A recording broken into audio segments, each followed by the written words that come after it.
Now, let's head down. We're going back to the state of Florida. We were there and then we went across the country. Now we're going back. I'm going to let you just take the reins on this one, but I am going to start Texas, number 9 Texas, at Florida in the Swamp. Final goes 29-21 there. And just before you get into Texas, I do want to mention I was surprised. DJ Lagway and Dallas Wilson are nice. We've been waiting for Dallas Wilson to be inputted back into this Florida lineup. He got hurt in April, I think, was wearing the boot on his foot. Came back, and in this one, he was turning up. Lagway threw for a season-high 289 yards, 2 touchdowns, both of which went to Dallas Wilson, making his college debut as a true freshman.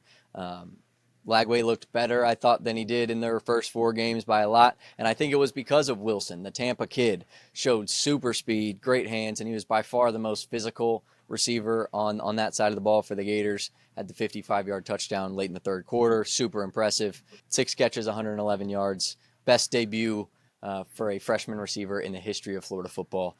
Just wanted to note that because I was really, really impressed by those 2 guys. Yeah, Florida had an impressive day. DJ Lagway and Wilson, like you said, that combo was really lethal and not something Texas was clearly expecting defensively from PK and that staff. Yeah, what a win for Florida. They outgained Texas by over 100 yards. Turnover battle was even. Texas was just 3 for 11 on third down. You can't go 3 for 11 on third down and win games on the road, whereas Florida was 7 for 14. They had 6 more first downs. See, my problem with this game for Texas fans, I hope you guys still listen to me or appreciate what I have to say, though I did graduate from Auburn now. See, this was an uninspired brand of football from Texas. Their offensive line got demolished. Their running backs got demolished. 2 yards per carry.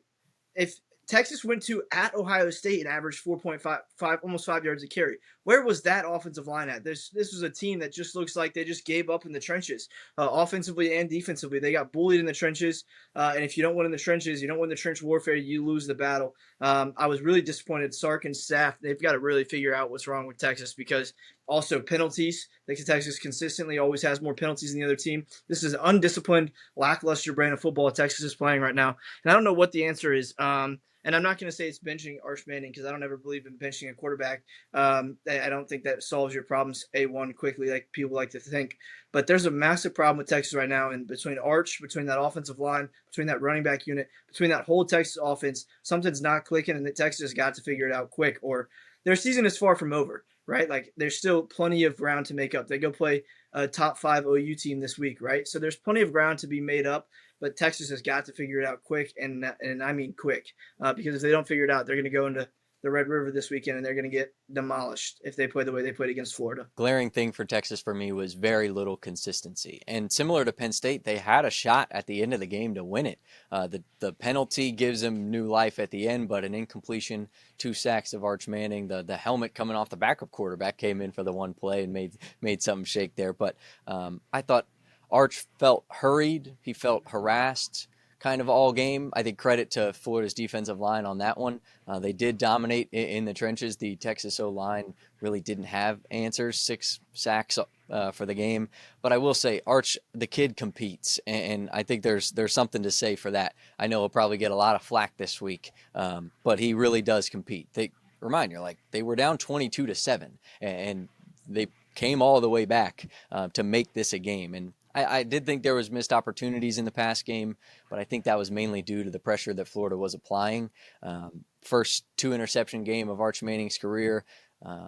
But Texas, I just thought it was a line of scrimmage kind of game, and they're going to have to find a way to fix it. I don't know what it is, but if they want to get to the expectation that they hoped for when the season first started, they gotta find something to change. What do you think? Like, what do you think the overall vibe is for this locker room going into next week? Because they don't have much time to sulk about this one. They got to turn it around and fast. I think the locker room will be there. My question, though, is if you had to ask Texas a question, it's like, what does this brand of football that they're displaying want to be remembered as? Like last year, the past few years for Texas, it's a big, physical, tough team. And right now, they don't look like that big, bad, physical, tough team. So if that's not something they want to get remembered by, I don't know, right? It's like, what legacy do you want to leave? Texas can still easily flip this season around. They've got a lot of leaders in that locker room. Michael Taft, and I'm sure is going to be preaching to the choir about how Texas needs to show up this week. But that offensive line, a leader needs to step up, and a leader needs to step up quickly because that O-line looked really, really bad. And if that's what the O-line looks for the rest of the year for Texas. Then they're in a rebuild year.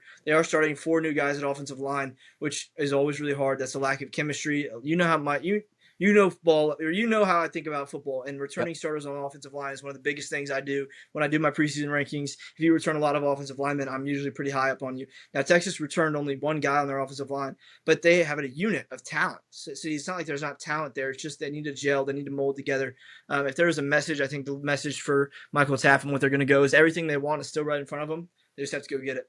I'd be doing myself a discredit if I don't shout out Florida one more time, because what Florida did to Texas, they were so due. I had it as one of my takes. I don't think I need to explain what a take is to you guys, but I might have to.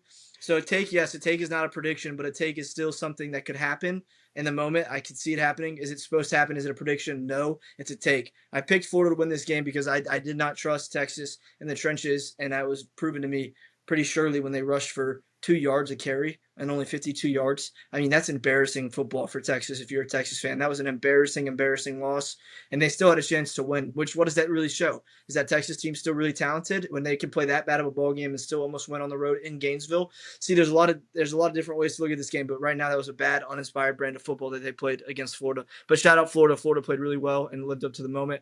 Billy Napier finally got himself a win. They were so due for that. They needed that win more than – let's be honest. Florida needed that win more than Texas needed that win. So sometimes that it's just the way the cookie crumbles. But Texas has got to rebound, and Florida, what a win! Perfect time for a wake-up call for Texas, I'll say, because there's like you mentioned, their season far from over.